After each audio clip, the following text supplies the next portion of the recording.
प्रिय विद्यार्थियों, एक बार फिर आप सभी का भूगोल की इस ऑनलाइन कक्षा में स्वागत है। हम भी ये पाठ प्रथम में भौतिक भूगोल का अध्ययन कर रहे हैं। पिछले वीडियो में हमने सौरमंडल, सूर्य और इसके जो ग्रह हैं उनकी चर्चा की, साथ ही पृथ्वी जो हमारा ग्रह है इसकी जो मुख्य विशेषताएं हैं इसकी भी चर्चा की थी। इसी क्रम में आज हम पृथ्वी की जो मुख्य गतियां हैं उनकी चर्चा करेंगे। तो जैसा कि हम जानते हैं कि पृथ्वी सौर परिवार का एक सदस्य है जो सूर्य की परिक्रमा करती है, साथ ही अपने अक्ष पर, जिसे हम कीली कहते हैं, जैसे कि एक लट्टू को घुमाते हैं तो वो एक अपने अक्ष पर घूमता है, तो उसी तरह पृथ्वी भी अपने अक्ष पर घूमती है, साथ ही सूर्य की भी परिक्रमा करती है। इस तरह पृथ्वी की जो गतियां हैं वो दो तरह की होती हैं। एक तो घूर्णन गति या परिभ्रमण गति, जिसे रोटेशन कहते हैं, और दूसरी है परिक्रमण, जो सूर्य की एक परिक्रमा, एक चक्कर लगाती है, जिसे रेवोल्यूशन कहते हैं। तो आज हम इन्हीं दोनों गतियों की चर्चा करेंगे और इन दोनों गतियों का किस तरह का प्रभाव होता है उसकी भी हम चर्चा करेंगे। तो पहला है परिभ्रमण या घूर्णन गति। तो जैसा कि हम जानते हैं कि पृथ्वी अपने अक्ष पर 24 घंटे में एक चक्कर पूरा कर लेती है, जिससे एक दिन होता है, इसलिए इसे दैनिक गति भी कहते हैं। तो घूर्णन गति को क्या कहते हैं? दैनिक गति। तो अपने अक्ष पर ये 23 घंटे 56 मिनट और 48 सेकंड में एक चक्कर पूरा करती है, जिसे हम लगभग 24 घंटे मानते हैं। अब ये जो गति है इसकी परिभ्रमण गति वो 1670 किलोमीटर प्रति घंटा की रफ्तार से ये घूर्णन करती है, मतलब 1670 किलोमीटर पर हावर की गति से ये चलती है। अब ये जो घूर्णन गति है इसका जो मुख्य प्रभाव है वो ये होता है कि दिन रात का निर्माण होता है, अर्थात दिन व जो रात होते हैं वो पृथ्वी की घूर्णन गति से होते हैं, क्योंकि 24 घंटे में एक चक्कर पूरा कर लेती है। तो सूर्य के सामने का जो भाग है जहाँ सूर्य का प्रकाश पड़ रहा है वहाँ दिन रहेगा, और पृथ्वी का आधा भाग जो सूर्य के पीछे है जहाँ प्रकाश नहीं जा रहा वहाँ रात रहेगी, और वो घूमती हुई वापस उस स्थिति में आ जाती है। इसलिए ये चक्कर चलता रहता है, जिससे दिन रात का निर्माण होता है। अब पृथ्वी जो है वो पश्चिम से पूर्व की ओर घूर्णन करती है, पश्चिम से पूर्व की ओर, या हम कह सकते हैं कि घड़ी की विपरीत दिशा में, एंटी क्लॉक वाइज। प्रत्येक ग्रह, केवल 2 ग्रहों को छोड़कर सभी पश्चिम से पूर्व की ओर गति करते हैं या घूर्णन करते हैं। शुक्र और अरुण ये 2 ग्रह हैं जो पूर्व से पश्चिम की ओर चलते हैं, बाकी सभी पश्चिम से पूर्व की ओर। तो जो पृथ्वी है, ये देखिए जो पृथ्वी का मॉडल है ग्लोब, इसमें ये अपने अक्ष पर 23.5 डिग्री झुकी हुई है। अब अक्ष से मतलब है ये उत्तरी ध्रुव है और ये आपका दक्षिणी ध्रुव। तो इन दोनों को मिलाने वाली एक जो काल्पनिक रेखा है उसे अक्ष या एक्सिस कहते हैं। अब इस एक्सिस पे ये 23.5 डिग्री झुकी हुई है, ये इनके बीच का कोण है 23.5 डिग्री। तो पृथ्वी अपने इस अक्ष पर 23.5 डिग्री झुकी हुई है, जबकि भूमध्य रेखीय तल से ये कोण बनाती है 66.5 डिग्री का।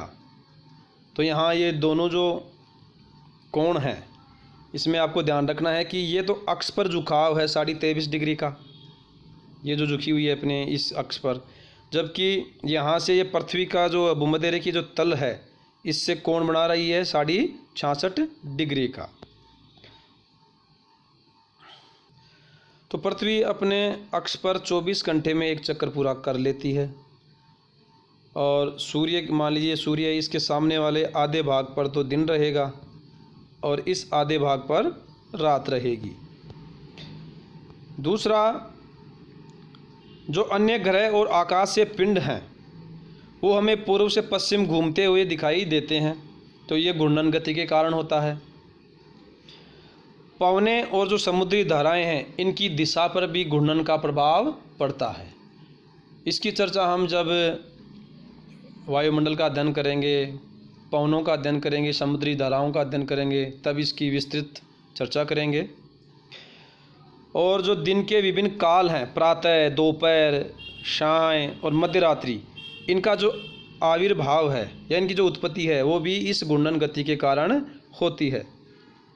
अर्थात जब पृथ्वी घूर्णन करती है तो ये हाँ सूर्य है, तो सूर्य के सामने इस वाले भाग पे प्रातः होगा, दिन होगा, एकदम जहाँ सीधी किरणें पड़ रही हैं यहाँ दोपहर होगी, यहाँ सायं होगी, शाम होगी, और यहाँ मध्य रात्रि। तो ये बिंदु घूमते रहते हैं, ये स्थान बदलते रहते हैं, तो इस घूर्णन गति से ये मुख्य प्रभाव पड़ते हैं। पृथ्वी की जो दूसरी महत्वपूर्ण गति है वो है परिक्रमण, रिवोल्यूशन। तो घूर्णन अपने अक्ष पर घूमना जो 24 घंटे में एक चक्कर पूरी करती है, और जो परिक्रमण है वो सूर्य की जो परिक्रमा करती है वो घूर्णन करती हुई। ऐसा नहीं है कि घूर्णन बंद हो जाएगा, घूर्णन तो रहेगा, 24 घंटे में वो चक्कर चलता रहेगा, साथ ही साथ ये परिक्रमा भी करती रहती है। तो सूर्य की जो एक परिक्रमा कर लेती है इसे वार्षिक गति भी कहते हैं, जिसमें एक साल लग जाता है, मतलब 365 दिन 5 घंटे 48 मिनट और 46 सेकंड, तो लगभग एक वर्ष की अवधि में सूर्य की एक परिक्रमा पूर्ण कर लेती है। अब जो पृथ्वी है सूर्य की जो परिक्रमा है वो दीर्घवृत्ताकार पथ पर या अंडाकार जो पथ है उस पर करती है, जिसे हम अर्थ का ऑर्बिट बोलते हैं। उसका जो पथ है, उसका जो मार्ग है।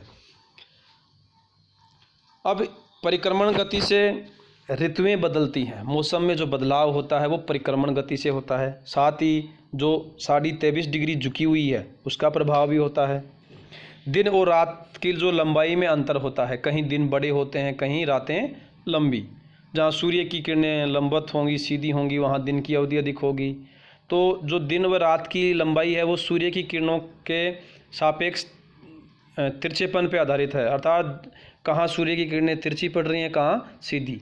इसकी भी चर्चा हम विस्तृत रूप से जब वायुमंडल में तापमान का वितरण पढ़ेंगे तब करेंगे। तो दिन रात की लंबाई में भी अंतर होता है परिक्रमण से।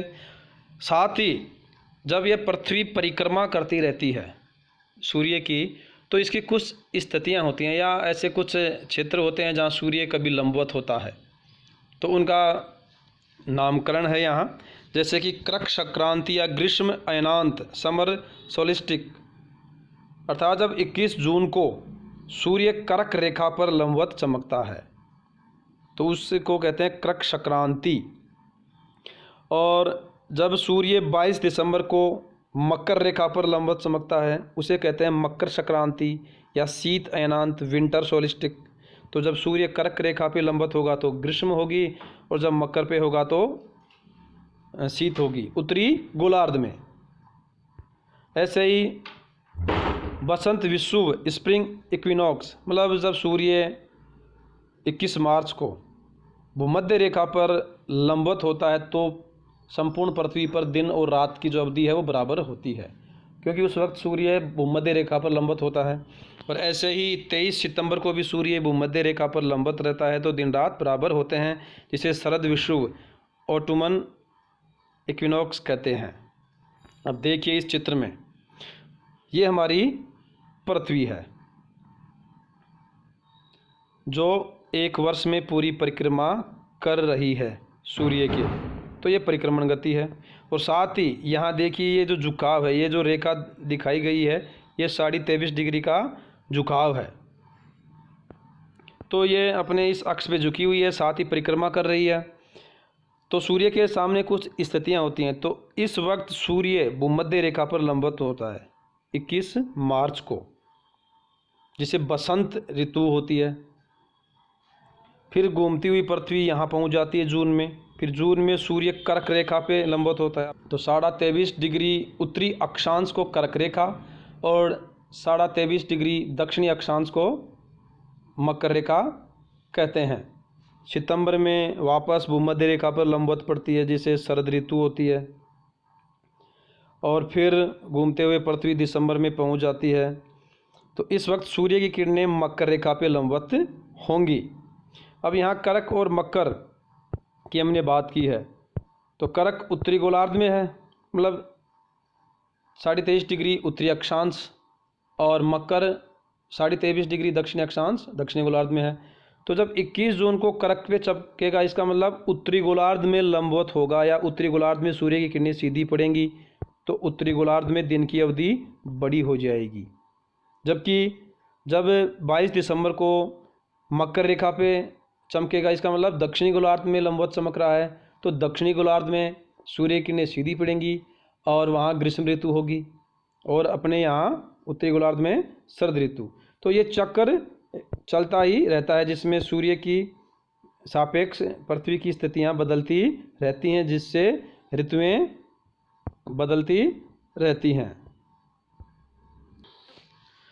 तो जिस गोलार्ध में सूर्य लंबवत चमकता है, वहाँ दिन की अवधि लंबी हो जाएगी, ग्रीष्म ऋतु रहेगी और रातें छोटी होंगी। और जिस गोलार्ध में सूर्य लंबवत नहीं चमकता, या जहाँ तिरछी होती हैं, तो उसके विपरीत दशाएं पाई जाएंगी। जैसे कि जून की बात की, तो जून में उत्तरी गोलार्ध में रातें छोटी होंगी, जबकि दिन की अवधि अधिक हो जाएगी और अधिक तापमान प्राप्त होगा। और जो आपका ये देखिए, ये भाग जिसे उत्तरी ध्रुव कहते हैं, यहाँ 6 महीने का दिन होगा, क्योंकि ये भाग लगातार 6 महीने तक, मार्च से जून तक इसके सामने ही रहेगा, सूर्य के सामने। और फिर जैसे ही दिसंबर में सूर्य मकर पे लंबवत चमकेगा, तो मकर का तात्पर्य दक्षिणी गोलार्ध में लंबवत चमक रहा है, तो दक्षिणी गोलार्ध में ग्रीष्म होगी, दक्षिणी गोलार्ध में दिन की अवधि बड़ी होगी और रातें छोटी होंगी, जबकि अपने यहाँ उत्तरी गोलार्ध में सर्दियाँ होंगी। और यहाँ दक्षिणी ध्रुव पर दिन की अवधि 6 महीने की हो जाएगी। तो जो दिन की अवधि है वो परिक्रमण गति और जो झुकाव है 23.5 डिग्री का, इससे प्रभावित होते हैं।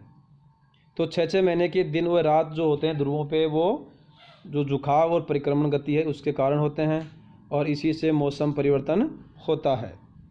तो आज के इस वीडियो में हमने जो पृथ्वी ग्रह है उसकी जो मुख्य गतियां हैं उनकी चर्चा की है। धन्यवाद।